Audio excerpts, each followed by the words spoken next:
ಮಂಡ್ಯ ನಗರಸಭೆ ಅಧ್ಯಕ್ಷರ ವಿರುದ್ಧ ಇದೇ 14ರಂದು ನಡೆಯಲಿರುವ ಅವಿಶ್ವಾಸ ನಿರ್ಣಯ ಸಭೆಯ ವೆಬ್ ವಿಚಾರವಾಗಿ ಇಂದು ಮಂಡ್ಯದ ಅಂಬರೀಶ್ ನಿವಾಸದಲ್ಲಿ ಕರೆದಿದ್ದ ಸಭೆಯಲ್ಲಿ ಕಾಂಗ್ರೆಸ್ ಸದಸ್ಯನ ಮೇಲೆ ಹಲ್ಲೆ ನಡೆದಿದ್ದ ಘಟನೆ ನಡೆದಿದೆ.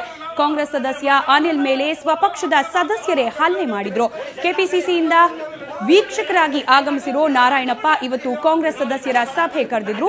ಸಭೆಗೆ ಅಧ್ಯಕ್ಷ ಸಿದ್ದರಾಜು ಪರ ನಿಂತಿರೋ ಸದಸ್ಯರನ್ನ ಕರೆದಿಲ್ಲ ಅಂತ ಹೇಳಿ ಸದಸ್ಯ ಅನಿಲ್ ಆಕ್ಷೇಪ ವ್ಯಕ್ತಪಡಿಸಿ ವೆಪ್ ತೆಗೆದುಕೊಳ್ಳೋದಿಲ್ಲ ಅಂತ ಹೇಳ್ತಾ ಇದ್ದಂತೆ ಸದಸ್ಯರಾದ ಮಧು ಮತ್ತು ಮುನವರ್ ಖಾನ್ ಹಲ್ಲೆ ಮಾಡಿದ್ರು. ಈ ಸಂದರ್ಭ ಅಂಬಿ ಬೆಂಬಲಿಗ ಅಮರಾವತಿ ಚಂದ್ರಶೇಖರ್, ಕ್ರೀಡಾ ಪ್ರಾಧಿಕಾರದ ಉಪಾಧ್ಯಕ್ಷ ಸೋಮಶೇಖರ್ ಸೇರಿದಂತೆ ಹಲವು ಮುಖಂಡರಿದ್ರು. ಇನ್ನು ಹಲ್ಲೆ ನಡೆಯುತ್ತಿದ್ದಂತೆ ಕೆಲವರು ಗಲಾಟೆ ಬಿಡಿಸಲು ಮುಂದಾದ್ರು. ಈ ಸಂದರ್ಭ ವಾಗ್ಯುದ್ಧ ಕೂಡ ನಡೆದು ಹೋಯಿತು.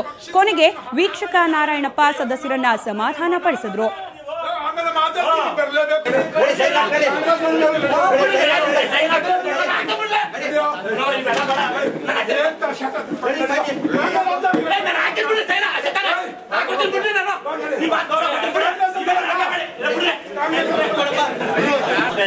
ಅಧ್ಯಕ್ಷರು ನಾನು ಇನ್ನೂ ರಿಪ್ಲೈ ಕೊಟ್ಟಿಲ್ಲ, ನಾವು ದೂರು ಕೊಟ್ಟಿದ್ದೀವಿ ಕ್ರಮ ಜರುಗಿಸಿ ಅಂತ. ಅದಕ್ಕೆ ಸಂಬಂಧಪಟ್ಟಂತೆ ನನ್ನ ದಾಖಲಾತಿಗಳು ನನ್ನ ಹತ್ರ ಅವೆ.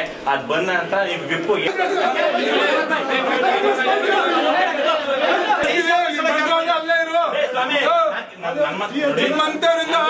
ಪಕ್ಷದಿಂದ